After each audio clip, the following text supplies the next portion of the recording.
So ఇంకోటి conclude చేసి అల్లు అర్జున్కి సంబంధించినటువంటి వ్యవహారం చాలా మళ్ళీ చర్చనీయాంశంగా మారుతుంది సార్. ఈరోజు ఆయనకు సంబంధించి పోలీసులు విచారణకు తీసుకెళ్లారు. ఇక్కడ నాకు 2 పాయింట్లు క్లారిఫై చేయాలి. ఒకటి, ఈ పోలీసులకు సంబంధించి విచారణ ఇది ఇంకా ఎంతలానే కంటిన్యూ అవుతుంది, రాజకీయ పార్టీలు ఎవరికి తోచినట్టు వాళ్ళు మాట్లాడుతూ వస్తున్నారు, అదొక పాయింట్. రెండో పాయింట్, మెగా ఫ్యామిలీకి సంబంధించి ఎక్కడ ఈ టైంలో సపోర్ట్గా ఉండాల్సినటువంటి అల్లు అర్జున్ని ఒంటరివాణ్ణి చేసి పక్కకి వెళ్ళిపోయారా, లేదంటే ఇది ఆయన చేసిన తప్పు ఆయనే చూసుకోవాలి, దీని మధ్యలో మనం వేలు పెట్టడం కరెక్ట్ కాదని చెప్పేసి సైలెంట్ అయిపోయారా? ఇక్కడ 2-3 అంశాలు ఉన్నాయి. ఒకటి, అల్లు అర్జున్ గారి వ్యవహారంలో ప్రభుత్వం చాలా సీరియస్ గా ఉంది. గవర్నమెంట్ పరంగా సీరియస్ గా ఉంది, పొలిటికల్ కూడా సీరియస్ గా ఉంది. గవర్నమెంట్ అంటే ఏంటి? అధికార పార్టీనే కదా. రేవంత్ రెడ్డి గారు అసెంబ్లీలో ప్రకటన చేసిన తర్వాత ఒకటి అర్థం చేసుకోవాలి, ఈ విషయంలో తాడో పేడో తేల్చుకోవాలని నిర్ణయించుకున్నట్టుగా కనిపిస్తుంది. అంత గట్టిగా మాట్లాడాడు. కాబట్టి ఇప్పుడు విచారణకు రమ్మని అధికారం పోలీసులకు ఉంది. ఎందుకంటే బెయిల్ కూడా స్పష్టంగా ఉంది, అరెస్ట్ చేయకూడదు కానీ విచారణకు సహకరించాలి. అంటే పోలీసులు విచారణ పిలిస్తే పోవాలి, వాళ్ళు అడిగిన ప్రశ్నకు సమాధానం చెప్పతప్పదు. అది వాళ్ళకి ఏమైనా ఇబ్బంది ఉంటే లాయర్ల సమక్షంలో పెట్టచ్చు. మళ్ళీ ఏమైనా ఇబ్బంది పెడతామంటే రోజుల తరబడి టైం ఇస్తుంది కోర్టు. అవసరం మళ్ళీ కోర్టుకి వెళ్ళొచ్చు. మళ్ళీ కావాలనే పెడుతున్నారంటే ఇంత టైంలో 2-3 రోజులు ముగించండి విచారణ, ఎన్ని రోజులు చేస్తా, ఇట్లాంటివి వస్తుంది. అంటే విచారణ తీరు చూస్తున్నప్పుడు ఖచ్చితంగా వాళ్ళు విచారించే అధికారం పోలీసుల యంత్రాంగానికి ఉంది.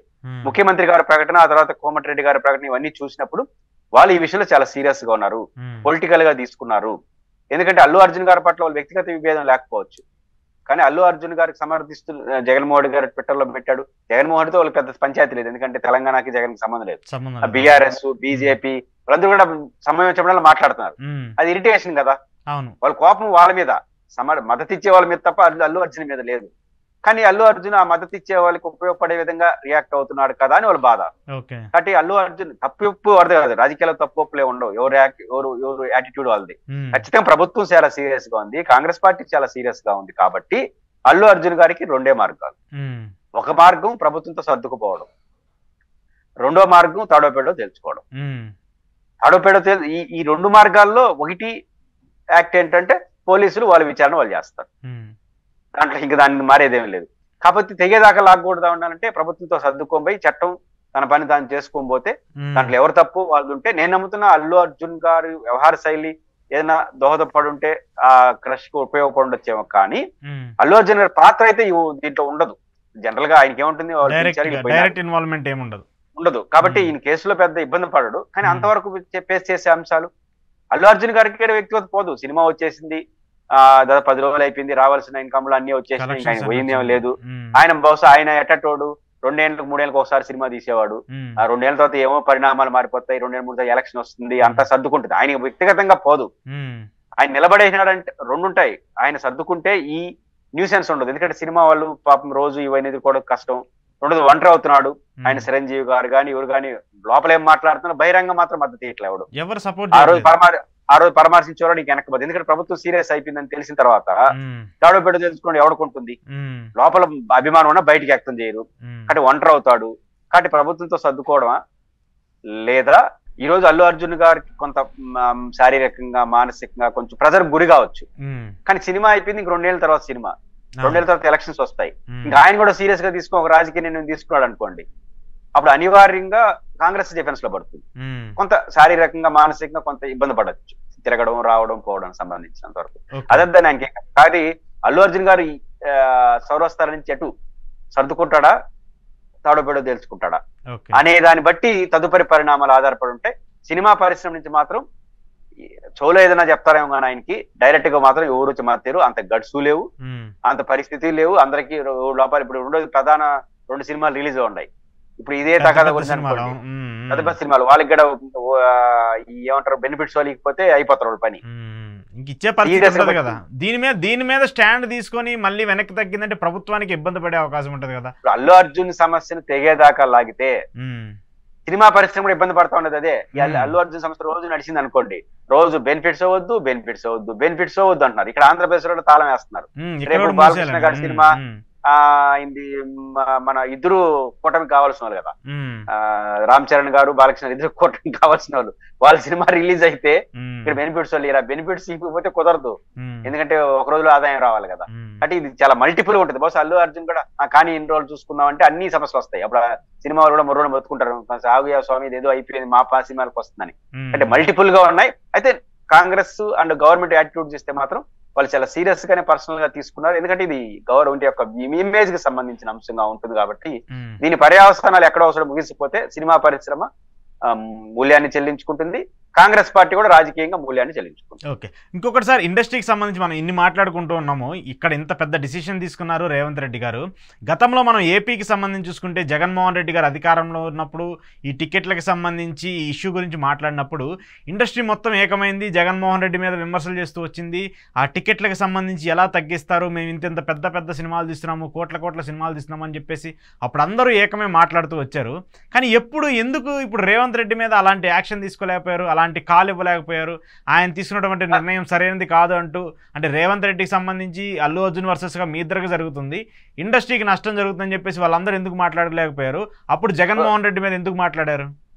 అప్పుడు అల్లు అర్జున్ గారు మన పవన్ కళ్యాణ్ గారు ఒక ఫిలాసఫీ చెప్పినాడు, మా డబ్బు మేము సినిమా తీసుకొని మా అభిమానులు వాళ్ళు బుద్ధి పుట్టిన అభిమానికి బుద్ధి పుట్టినట్టుగా డబ్బులు ఇచ్చేదానికి సిద్ధంగా ఉన్నప్పుడు మధ్యలో మీ పంచాయతీ ఏంది? ఇది ఆయన సిద్ధాంతం. మరి ఇప్పుడు ఎందుకు మాట్లాడలేదు ఆ సిద్ధాంతం తెలియదు. అల్లు అర్జున్ డబ్బులు అల్లు అర్జున్ ఫ్యాన్స్ చూసుకుంటున్నారు, మీకు ఏదైనా ఉంటే లా అండ్ ఆర్డర్ చూసుకోండి, మీకేం పంచాయతీ, ఎందుకు ఇష్టం అని అట్లాడుతున్నాడు. కారణం ఏంటంటే ఆయనకి గ్యాప్ ఉంది. ఇక్కడ అక్కడ జగన్మోహన్ రెడ్డి అయితే రాళ్ళేయాలి. ఒకటే కారణం, జగన్ అంటే పడదు కాబట్టి ఏం చేసినా జగన్ తప్పు. ఇప్పుడు రేవంత్ రెడ్డితో గొడవలు లేదు, వాళ్ళు రేవంత్ రెడ్డి మనుషులని నేను చెప్పను కానీ రేవంత్ రెడ్డితో గొడవలు లేవు కాబట్టి ఏం చేసినా కరెక్టే, ఇష్టం లేకపోయినా మౌనంగా ఉండిపోవడం. కాబట్టి ఖచ్చితంగా ఇది కనపడుతోంది, రాజకీయ ఉద్దేశాలతో మాట్లాడినారు తప్ప సినిమా ప్రజలు ప్రజాస్వామ్యం పద్ధతుల గురించి కానే కాదు. అది రిఫ్లెక్ట్ అది ప్రజలకు అర్థం అవుతా ఉంటుంది. ఇప్పుడు జగన్ ప్రతిసారి గుర్తొచ్చేస్తున్నాడు, వీళ్ళు చేసిన గతంలో చేసిన శాస్త్రాల వల్ల సినిమా పరిశ్రమ, ఆ రోజు జగన్ చెప్పింది ఇదే కదా, ప్రతిదానికి ఇదే కౌంటర్ వస్తుంది. ఇప్పుడు ఇది ఎంత ఎక్కువ గుర్తొస్తే అది అధికార పార్టీకి అంత నష్టం. ప్రతిసారి జగన్ ప్రతిపక్ష నాయుడు ఎక్కువ గుర్తు రాకూడదు, మనమే గుర్తు రావాలి. వీళ్ళు చేసే వ్యవహార శైలి వల్ల ప్రతిపక్ష నాయుడు ప్రతిరోజు గుర్తొచ్చేట్టుగా చేస్తున్నారు వీళ్ళు. ఇంకా వాళ్ళ ఇష్టం, మనం ఏం చేస్తాం. ఇంకో నిన్న ఈ ఇండస్ట్రీకి సంబంధించి ఏపీకి తరలి రావాలని చెప్పేసి ఇక్కడ సంబంధించి పురంధేశ్వరి గారు కావచ్చు, పవన్ కళ్యాణ్ గారు కావచ్చు, టీడీపీ రాష్ట్ర అధ్యక్షుడు చాలా మంది మాట్లాడారు.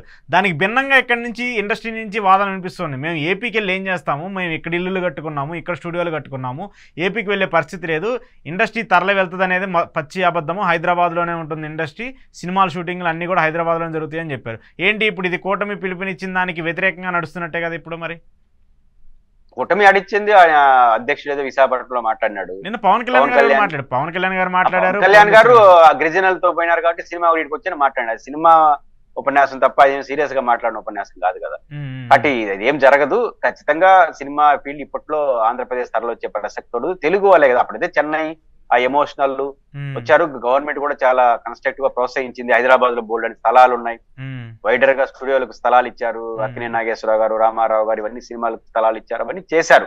వాళ్ళు చాలా సీరియస్ గా తీసుకుని పద్మాలయ స్టూడియోస్ అవన్నీ తీసుకొచ్చి దానికి ₹1,00,00,000 ఖర్చులో ఉన్నాయి. మళ్ళీ ఆడ ఒక వ్యవస్థ పెట్టుకొని దాన్ని మెయింటైన్ చేసుకుంటా మళ్ళీ ఈడకొచ్చి ₹1,00,00,000 పెట్టాలంటే అది అయ్యే పని కాదు. కాబట్టి ఇప్పట్లో రారు.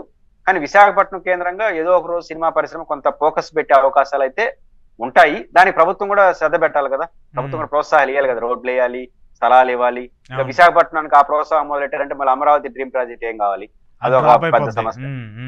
కాబట్టి ఇవన్నీ ఉన్నాయి కాబట్టి ప్రజెంట్ ఆంధ్రప్రదేశ్ ప్రభుత్వం విశాఖపట్నం కేంద్రంగా సినిమా పరిశ్రమ అద్భుతాలు చేయాలనే ఆలోచన ఇప్పట్లో చేయదు. ఒకవేళ చేసినా కూడా అది పేపర్లకే పరిమితం అవుతుంది తప్ప ఇప్పటికిప్పుడు హైదరాబాద్ నుంచి వచ్చేసే పరిస్థితి అయితే ఉండదు. వైసీపీ మాత్రం అల్లు అర్జున్కి చాలా వైబ్రెంట్ గా సపోర్ట్ చేస్తుంది పురుషోత్తం రెడ్డి గారు. సోషల్ మీడియాలో కావచ్చు, కొంతమంది అంటే అది ఏ భిన్నంగా వాళ్ళు ఏం ఆలోచించి తీసుకున్నారో కానీ అల్లు అర్జున్ని ఒక అస్త్రంగా వైసీపీకి ఒక వాడుకోవడానికి ఏమన్నా కనిపిస్తుందా, లేదంటే పవన్ కళ్యాణ్ టార్గెట్ గా చేయడానికి ఇది ఏమన్నా జరుగుతుందంటారా? రాజకీయాల్లో శత్రువు మిత్రువు అది సూత్రం బేసిక్ గా. అల్లు అర్జున్ గారి విషయంలో 2 కాన్సెప్ట్ ఉన్నాయి. ఒకటి, ఆయన వివాదం యాడ్ నుంచి ప్రారంభమైంది. వైఎస్ఆర్ కాంగ్రెస్ పార్టీకి సంబంధించిన రవిచంద్రారెడ్డి ఎన్నికల సందర్భంలో వాళ్ళ ఇంటికి రావడమే స్టార్ట్ అయింది. కాబట్టి మన పార్టీకి సంబంధించిన ఎమ్మెల్యే క్యాండిడేట్ కే వచ్చినాడు, దాంతో భేదం వచ్చిన ఒక సానుభూతి ఉంటుంది వైసీపీ శ్రేణులకు కూడా. మనోడు కోసం వచ్చినప్పుడే కదా జరిగింది పాపం అనే బాధన వాళ్ళకు ఉంటుంది. రెండోది, పవన్ కళ్యాణ్ కి భిన్నమైన పరిస్థితి కదా ఇది. పవన్ కళ్యాణ్ వర్సెస్ అల్లు అర్జున్ గా మారినప్పుడు అల్లు అర్జున్ వైపు కాకపోతే పవన్ కళ్యాణ్ వైపు నిలబడరు కదా. అప్పుడు నిలబడ్డారు కదా వీళ్ళు. జగన్ కి వ్యతిరేకంగా ఏం జరిగినా మేము రెడీ అన్నారు కదా. ఇప్పుడు మీకు ఏం వ్యతిరేకంగా ఏం జరిగితే వాళ్ళు రాకుండా ఎట్టుంటారు? ఖచ్చితంగా అల్లు అర్జున్ విషయంలో ఈ 2 కారణాలు ఇచ్చారు. రాజకీయంగా తేడా వచ్చింది కారణం, నైతికంగా మనోడి కోసం వచ్చినప్పుడే ఇది జరిగిందనే నైతికం, ఈ రెండు కలిపి అల్లు అర్జున్ వైపు ఖచ్చితంగా వైసీపీ నిలబడదు. చూద్దాం మరి ఈ ఇష్యూ ఎంతవరకు వెళ్తుందో. Thank you sir, thank you very much.